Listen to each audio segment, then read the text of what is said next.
ఆహ్లాద శృతిని వేదికపై గౌరవనీయులైన ప్రధానోపాధ్యాయులు గారికి, ఉపాధ్యాయులందరికీ, తల్లిదండ్రులు మరియు నా ప్రియమైన స్నేహితులందరికీ నా హృదయపూర్వక నమస్కారాలు.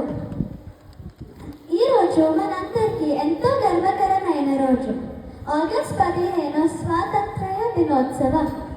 ఎన్నో సంవత్సరాల పాటు విదేశీ పాలనలో ఉన్న మన దేశం అనేక మంది స్వతంత్ర సమర యోధుల త్యాగాలు, పోరాటాల ఫలితంగా 1947 ఆగస్ట్ 15న స్వతంత్ర్యాన్ని పొందింది.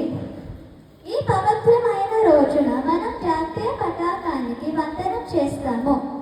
మన త్రివర్ణ పతాకం ప్రతి భారతీయుడికి గర్వానికి, ఐక్యతకు, దేశభక్తికి ప్రతీక. మన జాతీయ పతాకంలో 3 రంగులు ఉంటాయి. పై భాగంలో కాషాయ రంగు ఉంటుంది. ఇది ధైర్యం, త్యాగం, దేశ సేవలను సూచిస్తుంది. మధ్యలో తెలుపు రంగు ఉంటుంది. ఇది శాంతి, సత్యం, నిజాయితీకి ప్రతీక. కింది భాగంలో ఆకుపచ్చ రంగు ఉంటుంది. ఇది ప్రకృతి, పచ్చదనం, వ్యవసాయం, అభివృద్ధిని సూచిస్తుంది. తెలుపు రంగు మధ్యలో నీలం రంగులో అశోక చక్రం ఉంటుంది. ఇందులో 24 ఆకులు ఉంటాయి. ఈ చక్రం నిరంతర కృషి, పురోగతి, ధర్మాన్ని సూచిస్తుంది. మనం ఎప్పుడూ కష్టపడి పని చేస్తూ ముందుకు సాగాలని ఇది సందేశం ఇస్తుంది. మన జాతీయ పతాకాన్ని రూపొందించిన మహనీయుడు పింగళి వెంకయ్య గారు. ఆయన చేసిన సేవలను మనం ఎప్పటికీ మరవకూడదు. మన జాతీయ పతాకాన్ని ఎల్లప్పుడూ గౌరవంగా, మర్యాదగా చూసుకోవాలి. పతాకాన్ని నేలపై పడేయకూడదు, అవమానించకూడదు. జాతీయ గీతం వినిన ముందు మనం అందరూ శ్రద్ధగా నిలబడి గౌరవం తెలియజేయాలి. స్వతంత్రం మనకు ఎంతో విలువైన వరం.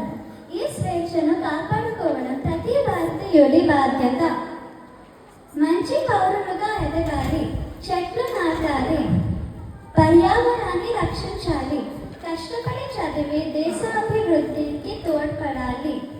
ఉదాహరణకి దేశంలో కాలుష్యాన్ని తగ్గించేందుకు కేంద్ర ప్రభుత్వం చేపట్టిన మిషన్ గ్రీన్ హైడ్రోజన్ మిషన్ మన దేశాన్ని ప్రపంచంలో గొప్ప దేశంగా తీర్చిదిద్దడానికి ప్రతి విద్యార్థి తన వంతు కృషి చేయాలి. మనలో దేశభక్తి, క్రమశిక్షణ, సేవాభావం ఉండాలి. ఐకమత్యంతో ముందుకు సాగితే భారతదేశం మరింత అభివృద్ధి చెందుతుంది. మన స్వాతంత్ర్య సమర యోధుల మనకు ఇచ్చిన ఈ అమూల్యమైన స్వేచ్ఛను ఎప్పటికీ గౌరవిద్దాం. జాతీయ పతాకాన్ని గర్వంగా ఎగురవేద్దాం. దేశం కోసం నిజాయితీగా పనిచేసే మంచి పౌరుల